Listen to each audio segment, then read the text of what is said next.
திருப்பூரில் ரங்கராஜ் பாண்டே, மணிகண்டன், பழனி, எழிலரசி, கபிலா விசாலாட்சி, ஹேமவர்த்தினி, நாராயண கோவிந்தன் பங்கேற்கும் சாணக்கியாவின் சில் பட்டிமன்றம் ஆகஸ்ட் 8 சனி மாலை 6 மணிக்கு. இடம் காயத்ரி மஹால், காங்கேயம் ரோடு, திருப்பூர். அனைவரும் வருக, அனுமதி இலவசம்.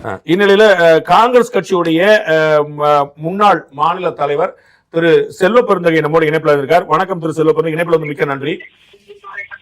வணக்கம் வணக்கம். இறைவனுடைய கருணை நலமா இருக்க. உங்களுடைய அன்பு ஒன்று குறையில.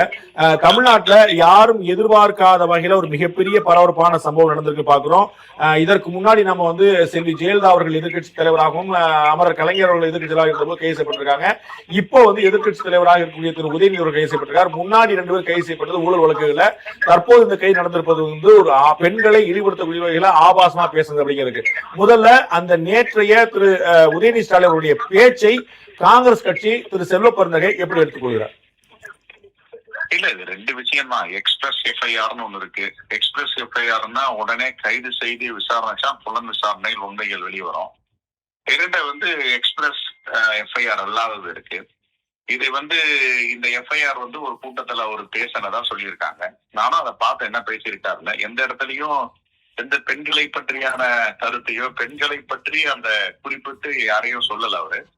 2வது அப்படி சொல்லியிருந்தா கூட இது டெஃபமேட்டரி, தன் சட்டம் தன் கடமையை சொல்லுன்ற மாதிரி தன்னுடைய சட்டத்தை கடமையை செய்யலாம், தப்பு கிடையாது. ஆனா நாளைக்கு சட்டமன்றத்துல ஒரு ஜனநாயக கடமையை ஆற்ற வேண்டிய எதிர்கட்சி தலைவரை கைது செய்வது என்பது தேவையா என்ற கேள்வியும் எழுகிறது. ஆகவே இதை தவிர்த்திருக்கலாம்ன்றதான் என்னுடைய பார்வை. எல்லாருமே வந்து இந்த விஷயத்த சொல்றாங்க. திரு எடப்பாடி பழனிசாமி இதே விஷயத்த சொல்றாரு, திரு அன்புமணி ராமதாஸ் இதே விஷயத்த சொல்றாரு. ஆனா வந்து ஒரு பெண்களை இப்படி இழிவுபடுத்த விஷயத்த நீங்க பேசுனது அப்படி பேசப்படல அப்படின்னு கேட்டீங்களா? மாணிக்கம் தாக்கூர் உங்க கட்சியுடைய மாநில தலைவர் வந்து அதை ஏற்றுக்கொள்ள முடியாதுன்னு சொல்லியிருக்காரு. ஆனா நீங்க வந்து பெண்களை ஆபாசமாக பேசல, இழிவுபடுத்தி பேசல அப்படின்னு நீங்க கருதுறீங்களா?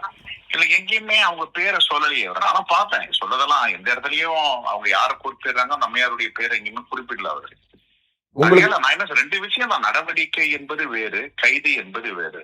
கைது செய்யாமலே நடவடிக்கை எடுக்கலாம், குற்றத்தை நிரூபணம் செய்யலாம், குற்றத்தை தண்டனை வாங்கி தரலாம்.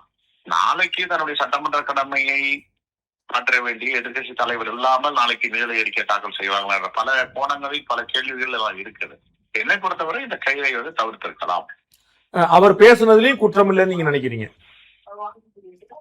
அவர் பேசுனதுல எந்த இடத்துலயுமே அந்த அம்மாவுடைய பேரையும் சொல்லல, வண்ணமாம பேசலன்றதான் என்னுடைய பார்வை.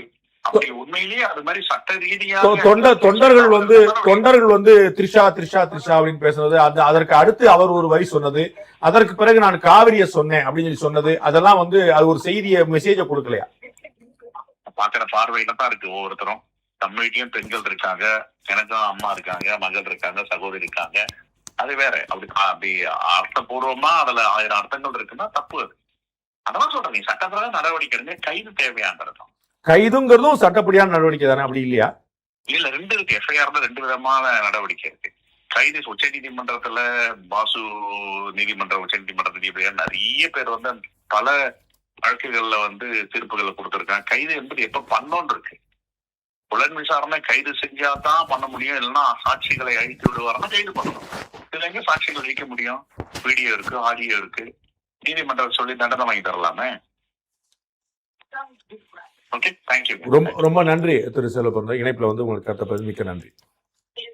காங்கிரஸ் கட்சியுடைய மூத்த தலைவர், முன்னாள் தலைவர், மாநில தலைவர் திரு செல்வ பெருந்தகை அவர்கள் வந்து நான் பார்த்து எதுவுமே எனக்கு வந்து ஆபாசமாக தெரியல.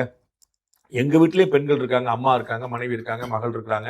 ஆனா நான் எதுவும் ஆபாசமா இல்லை. இதெல்லாம் பாக்குற பார்வையை பொறுத்து அப்ப அநேகமா நம்ம கண்ணில் தான் கோளாறு அப்படிங்கிற மாதிரி திரு செல்வ பெருந்தகை அவர்கள் சொல்லியிருக்காரு. பாக்குற பார்வையில தான் பிரச்சனை அப்படின்னு.